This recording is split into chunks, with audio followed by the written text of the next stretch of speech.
Mari kita berdoa. Damai sejahtera dari Allah Bapa yang melampaui segala akal akan memelihara hati dan pikiranmu di dalam Kristus Yesus. Kami bersyukur kepadamu Bapa, dalam peringatan kenaikan Tuhan Yesus Kristus. Pada kesempatan ini kami boleh mendengarkan kebenaran firman-Mu. Tuhan berkati waktu ini, Tuhan pimpin hamba-Mu, agar hamba-Mu juga bisa menjadi saluran berkat bagi jemaat-Mu. Terpuji Engkau Bapa yang di surga, di dalam nama Tuhan Yesus Kristus kami berdoa. Amin. Bapak Ibu dan Saudara yang dikasihi oleh Tuhan, kita belajar satu bagian firman Tuhan yang terambil dari Injil Markus pasal 16 ayatnya yang ke-15 sampai dengan 20. Saya akan bacakan dan Bapak Ibu sekalian mengikutinya di dalam hati. Demikian firman Tuhan. Lalu ia berkata kepada mereka, pergilah ke seluruh dunia, beritakanlah Injil kepada segala makhluk. Siapa yang percaya dan dibaptis akan diselamatkan, tetapi siapa yang tidak percaya akan dihukum. Tanda-tanda ini akan menyertai orang-orang yang percaya. Mereka akan mengusir setan-setan demi namaku. Mereka akan berbicara dalam bahasa-bahasa yang baru bagi mereka. Mereka akan memegang ular, dan sekalipun mereka minum racun maut, mereka tidak akan mendapat celaka. Mereka akan meletakkan tangannya atas orang sakit, dan orang itu akan sembuh. Sesudah Tuhan Yesus berbicara demikian kepada mereka, terangkatlah ia ke surga, lalu duduk di sebelah kanan Allah. Mereka pun pergilah memberitakan Injil ke segala penjuru, dan Tuhan turut bekerja dan meneguhkan firman itu dengan tanda-tanda yang menyertainya.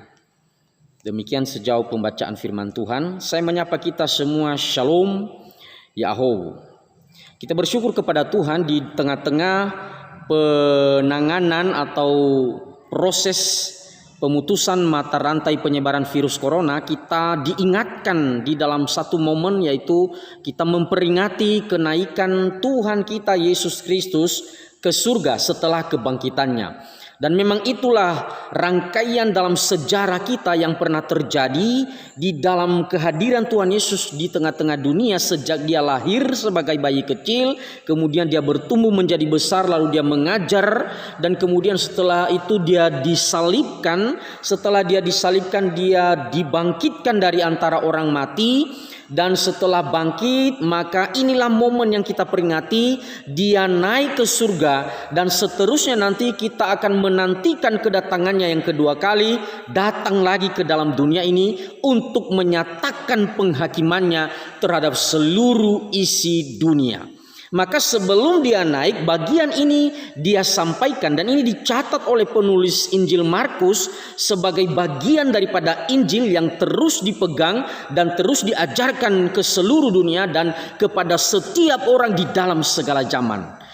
Oleh sebab itu, Bapak Ibu dan Saudara yang dikasihi oleh Tuhan, sebelum kita merenungkan bagian kebenaran firman Tuhan ini, saya mengungkap beberapa fakta yang harus kita perhatikan secara teliti, secara seksama terkait dengan teks yang kita baca ini. Yang pertama adalah bagian ini adalah bagian yang seringkali diserang oleh orang-orang seberang atau oleh orang-orang yang tidak seiman dengan kita, orang-orang yang berada di luar daripada iman Kristen kita. Seringkali mereka mempergunakan bagian-bagian ini untuk menyerang apakah kekristenan itu benar-benar di dalam mereka meyakini iman mereka itu benar-benar teraktualisasi, terjadi apa yang tercatat seperti dalam Injil Markus pasal 16, khususnya bagian yang kita baca ini. Seperti contoh tadi itu, bahwa apakah orang Kristen tetap hidup ketika dia minum racun. Bahkan saya pernah melihat satu perdebatan atau menyaksikan satu perdebatan di YouTube, di video, bahwa dalam perdebatan itu orang yang dari seberang itu menyerang daripada pihak Kristen yang mewakili Kristen, bahwa coba buktikan kalau benar imanmu, kalau benar Alkitabmu, coba buktikan minum racun saat ini, dan saya mau menyaksikan apakah engkau tetap hidup dan terhindar dari maut. Nah, jadi bagian ini Bapak Ibu sekalian, ini seringkali dipergunakan sebagai bahan serangan dari pihak luar. Nah, mungkin mereka tidak mengerti, tidak memahami apa bagian ini sebenarnya. Nah, nanti saya akan jelaskan itu. Nah, saya tidak terlalu banyak bicara tentang serangan-serangan dari pihak luar atau eksternal, bagian eksternal. Dan juga saya mau mengungkap juga fakta bahwa di dalam internalnya kita sendiri, yaitu orang-orang Kristen yang mengaku percaya kepada Tuhan, ada dua juga ekstrim di dalam menghadapi bagian ini. Yang pertama adalah orang-orang yang terlalu menjunjung tinggi nilai-nilai akademik menurut mereka, yang mengklaim bahwa bagian ini adalah bukan di dalam naskah asli, tidak ada di dalam naskah asli, padahal mereka hanya berpatokan dari satu atau dua naskah atau manuskrip yang lain yang adalah salinan daripada naskah asli. Karena Bapak Ibu sekalian, saya mau kasih tahu bahwa naskah aslinya sampai hari ini belum kita temukan. Mana naskah aslinya itu seperti apa, kita tidak dapatkan itu. Nah, tetapi orang-orang ini berani mengklaim seperti itu hanya didasari oleh satu atau dua salinan atau manuskrip salinan tentang perjanjian baru itu, ya. Contoh yang saya baca ya, itu adalah Sinaiticus atau Codex Sinaiticus, Codex Vaticanus, katanya mereka adalah tidak memuat bagian ini. Nah, sementara yang lain, sementara naskah-naskah yang lain atau manuskrip-manuskrip yang lain itu semua memuat. Dan mereka mengambil kesimpulan di dalam hanya berdasarkan pada satu dua manuskrip itu, dan mereka mengklaim bahwa bagian ini adalah bukan bagian asli daripada Alkitab. Jadi hati-hati Bapak Ibu sekalian, di dalam kalangan kekristenan sendiri bukan hanya dari eksternal yang menyerang bagian ini, tetapi ada juga yang mengakui diri sebagai orang-orang Kristen, dan mereka yang menganut faham ini adalah mereka yang mengagung-agungkan apa yang disebut dengan kritisisme, khususnya kritik teks, yang mengkritisi bagian ini sebagai bagian yang bukan atau tidak tercantum di dalam bagian yang asli berdasarkan satu atau dua atau tiga salinan yang mereka dapatkan. Nah, saya kira itu adalah kesimpulan yang terlalu berani, kesimpulan yang prematur, di mana bagian yang mereka dapatkan itu atau modal di dalam mengambil keputusan itu tidak utuh dan tidak menyeluruh. Kita tidak bisa mengambil satu kesimpulan dari, kita hanya temukan satu atau dua bukti dari salinan-salinan yang kita dapatkan itu. Nah, sementara salinan yang banyak yang lainnya mengesahkan bahwa bagian ini adalah bagian Alkitab yang asli. Itu ekstrim yang pertama dalam kalangan kekristenan. Ya, nanti kalau kita belajar lebih banyak tentang kritik-kritik ini, ya mungkin saudara atau Bapak Ibu sekalian bisa mengikutinya di dalam buku-buku yang tersedia. Yang kedua juga, dari ekstrim yang kedua, ya, kalau saya boleh katakan tadi di kanan adalah seperti itu, ada juga yang di kiri, ekstrim kiri, yaitu orang-orang yang kebablasan di dalam memahami iman percaya ini, di dalam memahami Alkitab ini. Mereka berkata bahwa bagian ini masih bisa kita kerjakan sampai hari ini, dan ini bisa terjadi di dalam setiap waktu, kapan kita mau bisa. Nah, tetapi Bapak Ibu sekalian, saya melihat kelompok ini juga terlalu gegabah. Kenapa saya berkata terlalu gegabah? Beberapa waktu yang lalu saya menyaksikan satu video. Saya tidak terlalu tahu di mana lokasi itu, apakah di Eropa, apakah di Amerika, saya tidak tahu. Tapi saya melihat satu video, mungkin ada di antara kita yang pernah melihat video itu. Ada seorang pendeta mengklaim diri sebagai pendeta, lalu di hadapan jemaatnya dalam gereja itu dia memegang ular yang berbisa. Dan dia menggoyang-goyangkan ular itu, seakan-akan ular itu tidak akan mampu menghancurkan dirinya, tidak akan mampu membuat dia mati.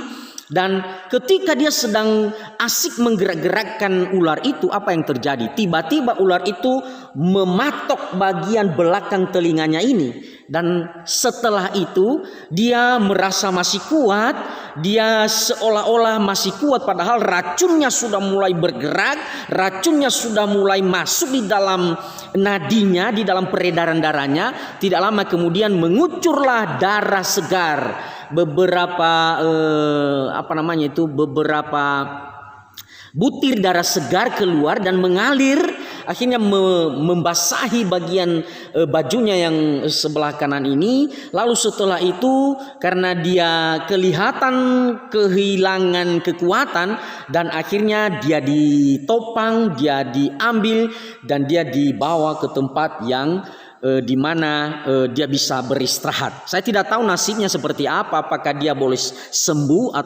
atau justru dia meninggal mati gara-gara pagutan ular itu. Jadi di dalam memahami teks ini saya mencoba membuka wawasan kita. Ya, ada serangan dari luar, ada juga kritikan dari dalam. Yang pertama tadi adalah orang-orang yang terlalu mengagung-agungkan kritisisme, dan yang kedua adalah orang-orang yang kebablasan imannya, mengaku bahwa hal ini masih bisa kita kerjakan di dalam waktu, di dalam setiap waktu, dan tidak mempengaruhi kehidupan kita. Kita bisa minum racun, kita bisa dipagut oleh ular, dan kita tidak akan mati.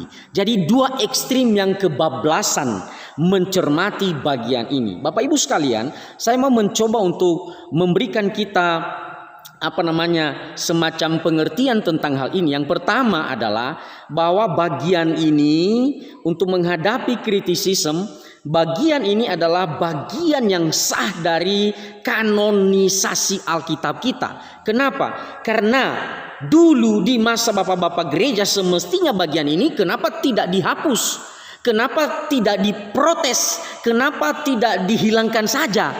Atau orang-orang di abad pertama itu mengkritisi bagian ini. Oh, ini bukan asli. Oh, ini tidak tercatat. Kenapa dicantumkan di dalam salinan-salinan ini?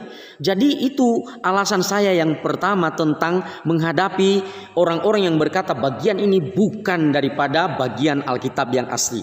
Yang kedua adalah kalau sekiranya mereka berani berkata bahwa bagian ini bukan dari bagian Alkitab yang asli, coba tunjukkan.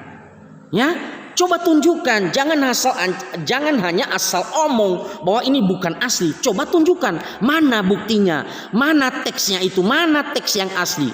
Dan tentunya mereka akan kelabakan menghadapi pertanyaan seperti itu. Jadi jangan mengambil kesimpulan yang tidak kuat, tidak berdasar hanya dari satu dua premis yang Anda punya, lalu Anda berani mengkritisi dan berkata bahwa Alkitab ini adalah tidak tercatat di dalam naskah yang asli.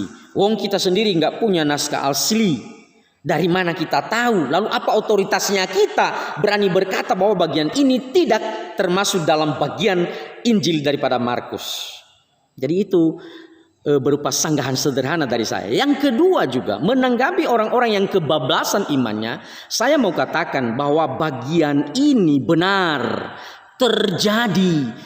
Ya, saya tidak meragukan ini. Saya tidak meragukan, kita tidak meragukan bagian ini bahwa ini adalah firman Tuhan. Ya, benar. Tetapi jangan kebablasan.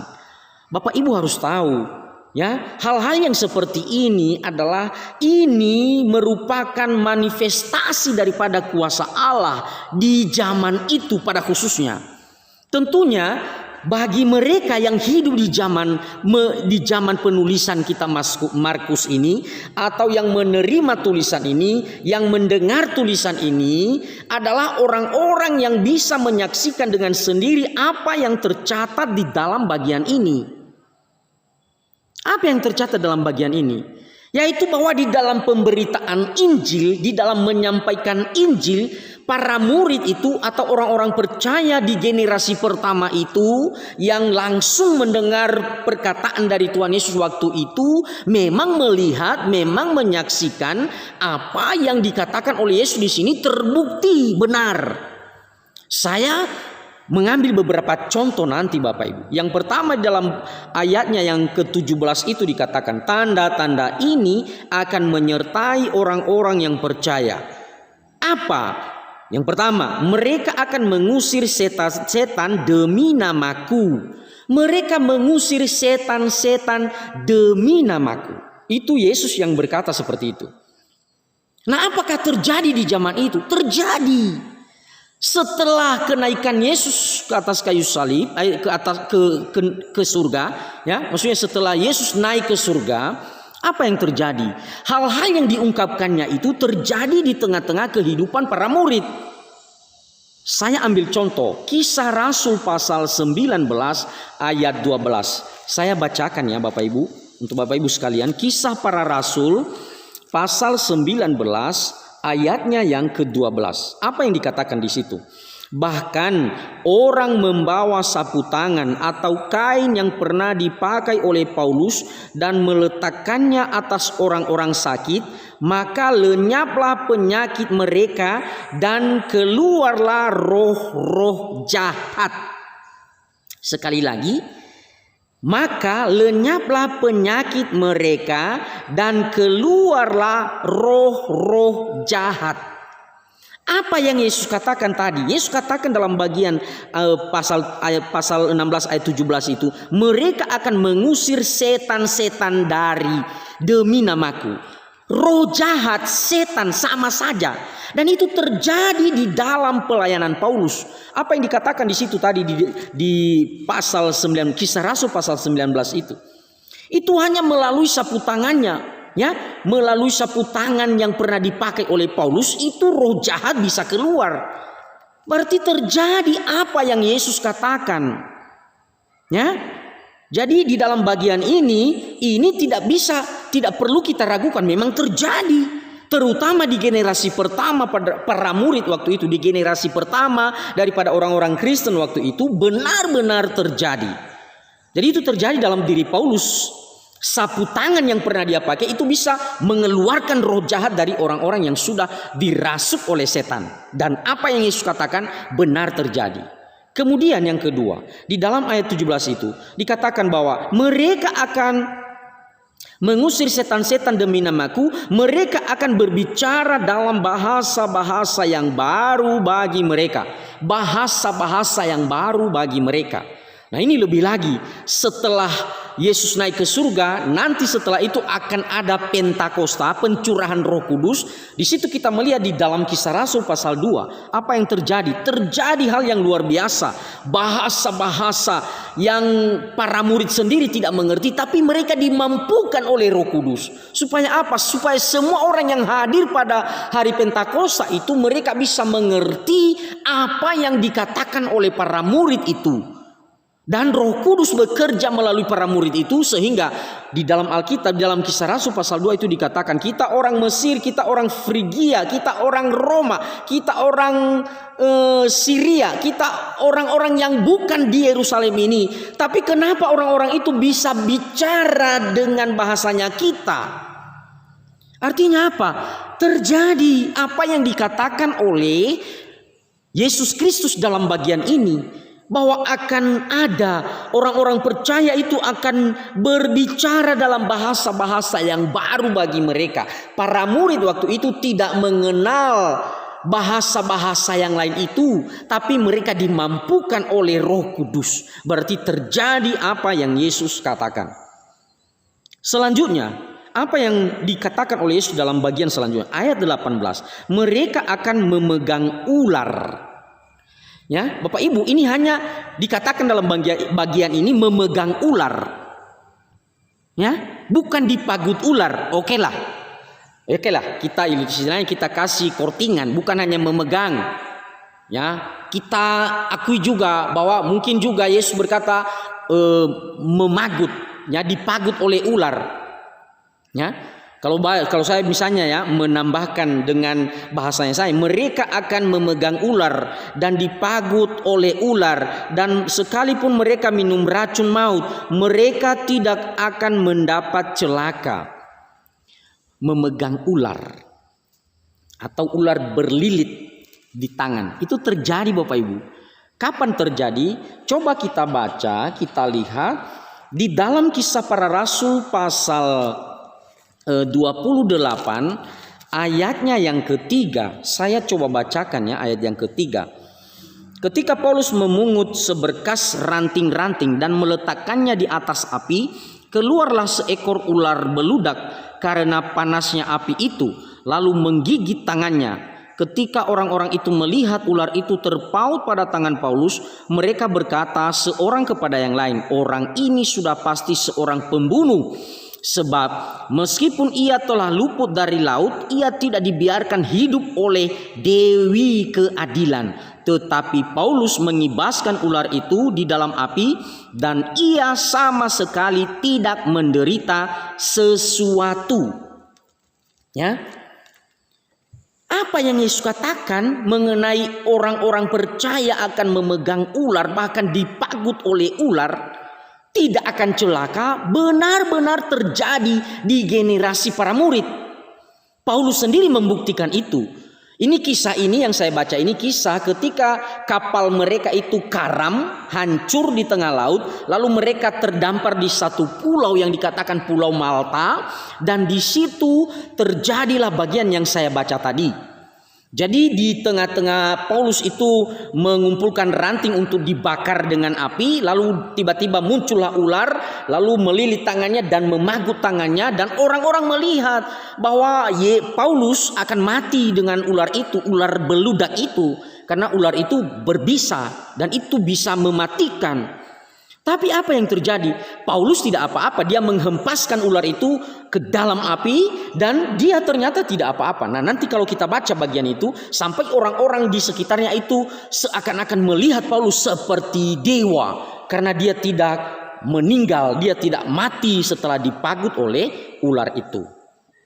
Jadi benar terjadi apa yang Yesus katakan. Selanjutnya, apa yang dikatakan dalam ayat 18 berikutnya, di situ dikatakan, dan sekalipun mereka minum racun maut, bukan hanya minum racun maut, Paulus itu sudah pernah dirajam oleh batu. Kita bisa melihat itu di dalam Kisah Para Rasul pasal 14 ayat 19 sampai ayat 20. Ya, saya bacakan ya Bapak Ibu biar lebih jelas ya. Pasal 14 Kisah Para Rasul. Mohon nanti Bapak Ibu juga bisa buka ya Alkitabnya, dan kita belajar sama-sama secara objektif. Dalam ayat 19 sampai 20. Tetapi datanglah orang-orang Yahudi dari Antiokhia dan Ikonium, dan mereka membujuk orang banyak itu memihak mereka. Lalu mereka melempari Paulus dengan batu dan menyeretnya keluar kota, karena mereka menyangka bahwa ia telah mati. Akan tetapi ketika murid-murid itu berdiri mengelilingi dia, bangkitlah ia lalu masuk ke dalam kota. Keesokan harinya berangkatlah ia bersama-sama dengan Barnabas ke Derbe. Ya, itu nggak main-main loh. Bukan hanya minum racun maut, nggak ada apa-apanya. Ini dirajam dengan batu dan sudah diklaim mati. Ya, saya sekali lagi bacakan ya di dalam bagian itu, di dalam ayat 19 itu. Lalu mereka melempari Paulus dengan batu dan menyeretnya keluar kota, karena mereka menyangka bahwa ia telah mati. Jadi bukan hanya minum racun. Kalau minum racun itu masih ada prosesnya. Ya? Tetapi ini adalah dirajam oleh batu dan diyakini dia sudah meninggal. Tapi apa yang terjadi? Ayat 20 berkata bahwa Paulus tiba-tiba bangkit dari tidurnya. Dan dia masuk kota. Dan dia melanjutkan perjalanan dan pelayanannya. Itu benar terjadi Bapak Ibu. Lalu ditambah lagi. Apalagi yang selanjutnya di dalam ayat 18 itu. Mereka akan meletakkan tangannya atas orang sakit dan orang itu akan sembuh. Oh, ini terlalu banyak. Baik Petrus dan Yohanes di dalam Kisah Rasul pasal awal itu. Ya, ketika ada orang lumpuh yang ada di pintu gerbang pintu, saya lihat dulu ya. Nanti saya justru salah ya, saya menyampaikan yang tidak benar. Ya, itu di dalam Kisah Para Rasul pasal 3 di ayat 11 ceritanya itu, di ayat 11 sampai dengan ayatnya yang ke-25 ya. Di situ dikatakan mengenai ada seseorang yang lumpuh ya. Ya. Oh sorry. Pasal 3 ayat 1. Sorry ya. Pasal 3 ayat 1 sampai ayatnya yang ke-10. Di situ dikatakan orang itu ada di gerbang indah, di gerbang bait Allah, ada di gerbang indah. Dan nanti Petrus katakan kepadanya, emas dan perak aku tidak punya, aku hanya punya nama Yesus, dan berjalanlah. Dan itu terjadi. Ya. Dan di dalam kesaksiannya Paulus secara pribadi juga mengalami hal yang sama. Di waktu mereka di Pulau Malta itu, setelah kejadian ular itu, lalu ada seorang bapak daripada gubernur di situ mengalami sakit penyakit, ya. Saya melihat lagi ya di dalam Kisah Rasul pasal 28 itu, ya, di situ dicatat tentang seorang yang bernama Publius, ya. Dia punya ayah yang sakit demam, ya. Saya baca ayat 8. Ketika itu ayah Publius terbaring karena sakit demam dan disentri. Paulus masuk ke kamarnya, ia berdoa serta menumpangkan tangan ke atasnya dan menyembuhkan dia.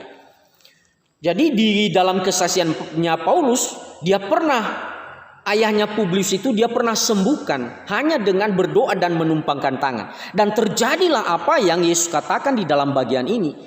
Mereka akan meletakkan tangannya atas orang sakit dan orang itu akan sembuh.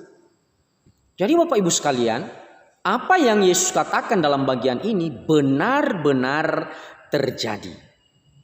Nah, selanjutnya di dalam bagian selanjutnya kita melihat bahwa bukan hanya itu hal-hal yang sudah dikerjakan oleh Allah. Penyertaan Allah di dalam pekerjaan para murid atau generasi pertama waktu itu. Bukan hanya kesembuhan-kesembuhan yang seperti itu. Bahkan dikabarkan di dalam Kisah Para Rasul pasal 5 ayat 15. Bayang-bayang Petrus itu bisa menyembuhkan orang sakit. Jadi bukti tentang keabsahan apa yang Yesus katakan ini sudah terjadi. Sudah terjawab di dalam generasi yang pertama. Nah, setelah gereja nanti sudah berdiri, setelah gereja sudah kokoh, sudah ada, sudah berdiri, maka hal-hal yang seperti ini bukan lagi hal-hal yang terlalu dominan, Bapak Ibu sekalian. Makanya di dalam ajaran yang paling bertanggung jawab itu berkata bahwa mujizat-mujizat yang seperti ini di generasi awal itu sering kali terjadi. Kenapa? Karena memang dibutuhkan untuk mendirikan gereja Tuhan. Pembuktian tentang otoritas, tentang kuasa Tuhan bahwa Injil yang mereka beritakan itu adalah ya dan amin. Maka disertai oleh tanda-tanda yang seperti ini. Karena itu berguna di generasi awal. Nah, bukan berarti bahwa kejadian-kejadian seperti ini tidak terjadi di zaman kita. Bisa terjadi. Hanya saja seperti yang pernah saya tulis itu di salah satu tulisan saya Bapak Ibu. Bahwa mujizat-mujizat yang seperti ini sifatnya okasional. Okasional itu artinya apa? Bisa sekali-sekali, bahkan mungkin pernah terjadi zaman dulu, bahkan bisa juga terjadi di zaman kita sekali-sekali, tetapi bukan karena kehendaknya kita, tetapi karena kehendaknya Tuhan yang memelihara, yang memprovidensia kerajaannya atau gerejanya di dalam koridor, di dalam bingkai, di dalam kerangka pemeliharaan Tuhan. Bukan seperti orang-orang yang terlalu mengagung-agungkan mujizat-mujizat itu. Bukan seperti yang mereka lakukan itu. Dan seringkali itu adalah mujizat-mujizat yang tidak bertanggung jawab. Saya berani mau katakan itu, ya, terutama nanti soal bahasa-bahasa lain itu, bahasa-bahasa roh. Ya, mungkin nanti suatu ketika kita akan bahas hal itu. Ya, bukan seperti itu. Bukan hal-hal yang mujizat-mujizat yang boleh saya katakan dipaksakan seperti itu. Pembuktian apa yang Yesus katakan ini sudah terjadi di generasi awal. di generasi pertama kekristenan, di dalam kehidupan para murid setelah Yesus naik ke surga, terjadi. Itulah yang tadi saya sebutkan di dalam beberapa bagian kitab suci kita, khususnya dalam Kisah Rasul. Terlalu banyak contoh, terlalu banyak bukti bahwa apa yang Yesus katakan adalah benar-benar terjadi. Nah, oleh sebab itu Bapak Ibu, kalau di zaman sekarang, ya, di zaman sekarang saya secara pribadi meyakini bahwa manifestasi kuasa Tuhan, ya, atau penunjukan, penampakan otoritas daripada Tuhan bisa saja terjadi saat ini, tapi tidak seperti waktunya kita. Ya, barusan saya mendengarkan satu lagu tentang satu keluarga yang berkorban di India. Ya, mungkin tadi yang melihat Facebook saya hari ini, tadi saya sudah bagikan itu lagu itu yang berjudul I Have Decided to Follow Jesus. Ya, jadi ada kisah tentang satu keluarga yang boleh saya katakan martir. Martir itu artinya berkorban demi nama Kristus. Ya, dan apa yang terjadi? Di dalam kesetiaannya kepada Tuhan, keluarga itu, satu keluarga itu, mujizat-mujizat tidak mereka alami. Bahkan 2 orang anaknya dibunuh di depan matanya, istrinya, lalu dia sendiri. Tidak mengalami mujizat yang hebat. Tapi apa yang terjadi? Dia mati, dia berkorban demi Injil. Lalu apa kita berani berkata bahwa dia tidak punya iman? Saudara, salah itu. Itu salah. Nah, itulah yang saya mau katakan bahwa hal-hal seperti ini untuk zaman ini, ya, tidak harus terjadi. Nah, ini orang-orang luar, maksudnya yang tidak seiman dengan kita, menyerang bagian ini di dalam cara berpikir seperti itu. Oh, mestinya ini ya harus terjadi. Kalau memang benar Alkitab Kristen itu benar, maka semua apa yang dicatat itu terjadi. Nah, mereka tidak memahami bahwa ini, ya, apa yang Yesus katakan ini adalah itu bagian yang menyertai pemberitaan Injil. Tanda-tanda itu menyertai pemberitaan Injil. Jadi di dalam, kalau misalnya itu hanya di dalam koridor atau di dalam bingkai mencoba Tuhan, saya percaya mujizat yang seperti ini tidak terjadi bagi orang-orang yang ingin mencobai Tuhan. Tetapi dalam konteks pemberitaan Injil sudah terbukti di generasi awal, bahkan sampai hari ini, kalau Tuhan berkehendak di dalam providensianya Tuhan, dia bisa mengerjakan hal-hal seperti ini. Ya? Bahkan penumpangan tangan bisa terjadi, Bapak Ibu. Saya bukan menyaksikan apa yang tidak saya lihat secara kasat mata saya.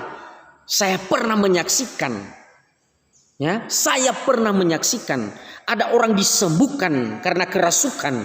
Itu hanya dengan menumpangkan tangan dan di dalam nama Yesus. Dan itu terjadi, Bapak Ibu. Nah, apa yang saya mau ungkapkan dalam bagian ini? Apa yang tertulis dalam bagian ini adalah benar. Yesus mengatakan bagian-bagian ini bahwa di dalam pemberitaan Injil terjadi benar adanya. Hanya saja di dalam providensianya Tuhan. Kalau sekiranya tidak terjadi, itu tidak menjadi alasan yang kuat untuk meruntuhkan apa yang Yesus katakan di dalam Injil Markus ini. Jadi apa yang saya mau ingin kita tahu bersama Bapak Ibu, yang saya mau sharingkan dalam bagian ini.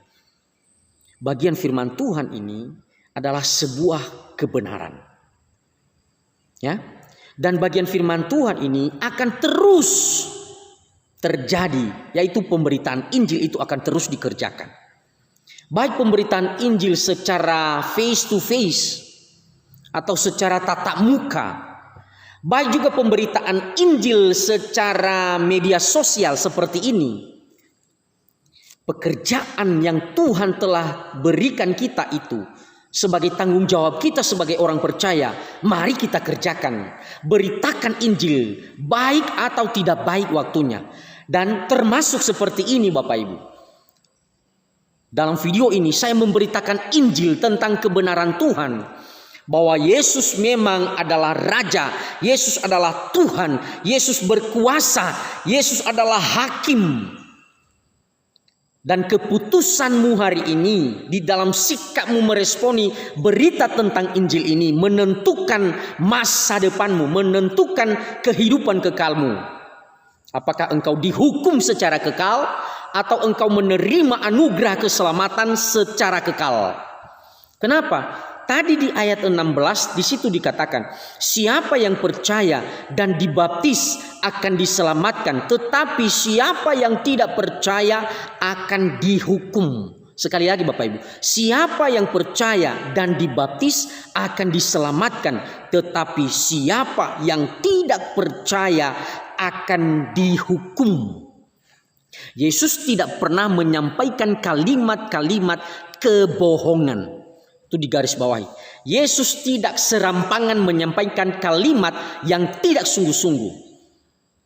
Dia selalu bicara apa yang benar. Dia selalu bicara apa yang betul. Dia selalu berbicara menyampaikan apa itu kebenaran. Sikapmu di dalam meresponi pemberitaan firman ini itu menentukan masa depanmu. Apakah engkau dihukum atau engkau mendapatkan anugerah keselamatan di dalam Yesus Kristus. Bapak Ibu sekalian, saudara yang dikasihi oleh Tuhan, sebagai orang percaya, mari ambil waktu memberitakan Injil. Ambil bagian di dalam pemberitaan Injil. Ambil tanggung jawab di dalam menyampaikan Injil. Hamba-hamba Tuhan, bahkan orang Kristen pada umumnya bisa ambil bagian di dalam proyek pemberitaan Injil ini. Sehingga banyak orang diberkati, banyak orang diselamatkan, banyak orang menerima anugerah keselamatan dari Tuhan kita Yesus Kristus. Karena apa? Yesus berkata, akulah jalan, kebenaran, dan hidup. Tidak ada seorang pun yang sampai kepada Bapa kalau tidak melalui aku. Itu pernyataan yang sangat final. Tidak ada orang yang berani, tidak ada pemimpin agama manapun yang berani mengungkapkan kalimat yang persis sama seperti itu. Hanya Yesus yang mampu berani berkata seperti itu. Karena memang dia adalah jalan satu-satunya. Jadi perkataan orang yang seringkali kita dengar, banyak jalan menuju Roma, itu omong kosong Bapak Ibu. Itu Roma, kota Roma tidak bisa disamakan dengan kerajaan surga. Saya mau katakan begitu. Ya, memang di dalam pemberitaan Romawi waktu itu ada istilahnya Pax Romana. Artinya semua daerah di mana mereka kuasai harus punya komunikasi dengan ibu kota Roma. Tapi kehidupan kekal atau kerajaan surga bukan seperti kota Roma yang banyak jalannya dari berbagai penjuru. Tapi kehidupan kekal itu atau kerajaan surga itu hanya ada di dalam Yesus Kristus. Maka Yesus berani berkata dalam ayat 16, siapa yang percaya dan dibaptis akan diselamatkan, tetapi siapa yang tidak percaya akan dihukum. Di mana posisinya kita Bapak Ibu? Melalui peringatan kenaikan Tuhan Yesus ke surga, dia sudah memesan, beritakan Injil. Lalu posisinya kita di mana? Sudahkah kita memberitakan Injil? Atau kita justru menunggu dulu ada mujizat yang seperti ini? Anda salah. Kalau engkau mendasari penginjilanmu dari tanda-tanda ini, Anda salah. Saya mau koreksi itu ya. Orang-orang yang berani beritakan Injil dengan mengumbar mujizat-mujizat. Yang kadang-kadang mujizat itu belum tentu benar. Mujizat-mujizat yang dikarang-karang.